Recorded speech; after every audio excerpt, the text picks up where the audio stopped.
नमस्कार, आप live cities देख रहे हैं। मैं हूं जय शुक्ला। जहां जाइए पैसा दीजिए, जहां जाइए माल छोड़िए, चाहे सरकारी दफ्तर हो, चाहे अधिकारी का आवास हो, चाहे अधिकारी का कार्यालय हो या फिर सरकारी अस्पताल हो, जहां जाइए माल छोड़िए।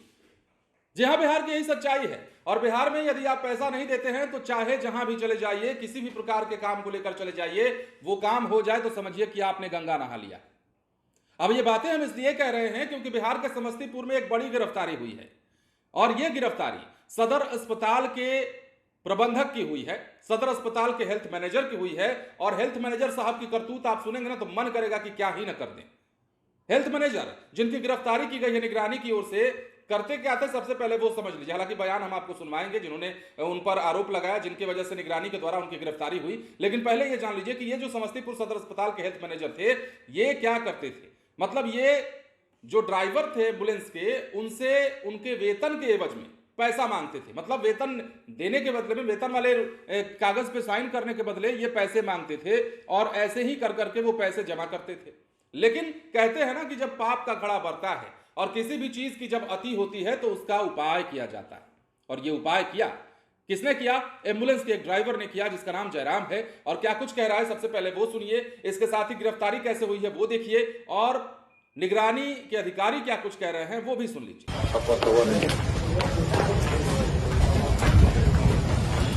ब्यूरो में जयराम सिंह जो यहाँ पर एम्बुलेंस 102 के चालक है, इनके द्वारा शिकायत की गई थी। यहाँ के जो प्रबंधक हैं हॉस्पिटल के, इनसे जो है वेतन निकालने के एवज में रिश्वत मांग रहे हैं।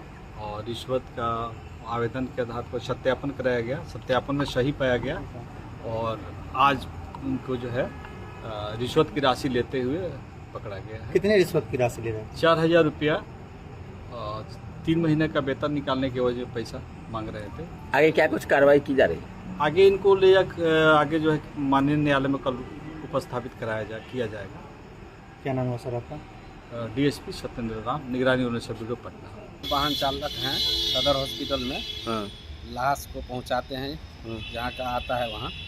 उसमेमें मेरा सैलरी जो मिलता है 301 रुपया रोज़। 301 रुपया रोज़ महीना में मिलता है। मतलब 30 दिन का 9000, 31 दिन का 9300। इसमें 4 महीना का वेतन इस बार बना था। उसमें मैनेजर साहब के सब महीना में जो है वो कहते हैं जो हमको 1500 रुपया महीना देना होगा तब बनाएंगे चेक, नहीं तो नहीं।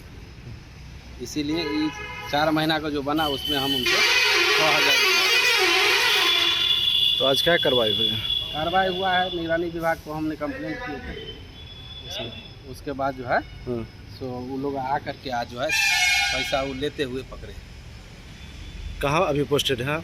हम सदर हॉस्पिटल समस्तीपुर। क्या नाम हुआ? जयराम सिंह। तो आपने सबको सुना है और आप मामला समझ भी गए होंगे, लेकिन थोड़ा विस्तार और चलते हैं।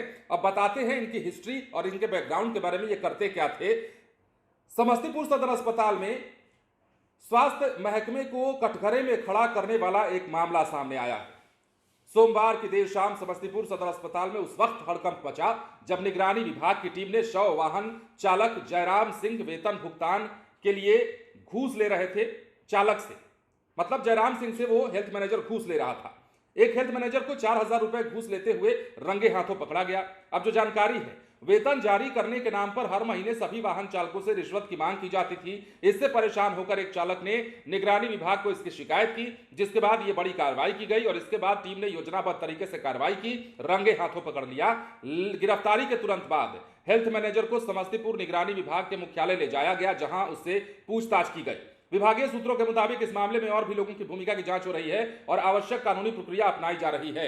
आप समझ रहे हैं बिहार के सरकारी अस्पतालों का सच क्या है, बिहार के सरकारी अस्पतालों में लोग क्यों परेशान होते हैं। अब आप इस उदाहरण से समझ गए होंगे। यही नहीं है, सिर्फ एक हेल्थ मैनेजर की बात हम नहीं कर रहे हैं। और सरकारी अस्पताल में जहां कार्रवाई हुई है निगरानी विभाग की, उस अस्पताल में सिर्फ ये अकेले नहीं होंगे। और यही कारण है कि निगरानी जो है हर बिंदु पर पूछताछ कर रही है और पता लगाने का कोशिश कर रही है कि आखिर और कौन कौन है जो माल छापता है सरकारी अस्पताल में। मतलब मरीजों की भावनाओं से खेलने वाले लोग अपने ही स्टाफ के नहीं होते हैं तो मरीजों के क्या होंगे। जो अस्पताल में लोग इलाज कराने आते हैं, ये जो महाप्रबंधक और प्रबंधक है या फिर जो स्टाफ हैं अस्पतालों के, ये उनके नहीं होते जो वहां काम करते हैं, तो फिर मरीजों के लिए क्या इनके अंदर इंसानियत रहती होगी। मतलब आप समझ सकते हैं, जो ड्राइवर जो शवों को ढो करके लाता है अस्पताल में, जो 300, 350, 400 पर काम करता है, 300 हालांकि उसने बताया है कि 300 पर वो काम करता है, और एक महीने का तनख्वाह जो है 9,000 या 9300 बनता है। अगर 31 दिन काम किया तो 9300, और एक महीना काम किया तो 9,000। अब इसमें भी उनको 1500 रुपये चाहिए। 6 महीने का तनख्वाह अगर उठा लिया है तो उसके हिसाब से आप जोड़ लीजिए। ये तमाम चीजें हैं, और ये बिहार में एक यक्ष प्रश्न बना हुआ है कि आखिर घूसखोरी जो है वो क्यों नहीं रुकती है। चाहे वो सरकारी विभाग हो, चाहे वो सरकारी अस्पताल हो, चाहे अधिकारी जी का टेबल हो, चाहे अधिकारी जी का कार्यालय हो, आवास हो, चाहे कहीं भी चले जाइए, ब्लॉक चले जाइए, थाना चले जाइए, बिहार के किसी भी प्रखंड में चले जाइए, आपको वास्तु स्थिति लगभग यही दिखेगी। तो एक बड़ी लड़ाई जिसके खिलाफ आवाज उठाने की जरूरत है, और एक बड़ा मुद्दा जो शायद आवाज न उठाने के कारण दबा हुआ रहता है। हालांकि बयानों में कभी कभी लोग कह देते हैं, नेता प्रतिपक्ष कह देते हैं, लेकिन ये एक इतना बड़ा मुद्दा है जो बिहार से अगर खत्म नहीं हुआ तो गरीब गरीबी में मर जाएगा, लाचार लाचारी में मर जाएगा। फिलहाल बने रहे लाइव सिटीज के साथ और देखते रहे कि इनका क्या होता है।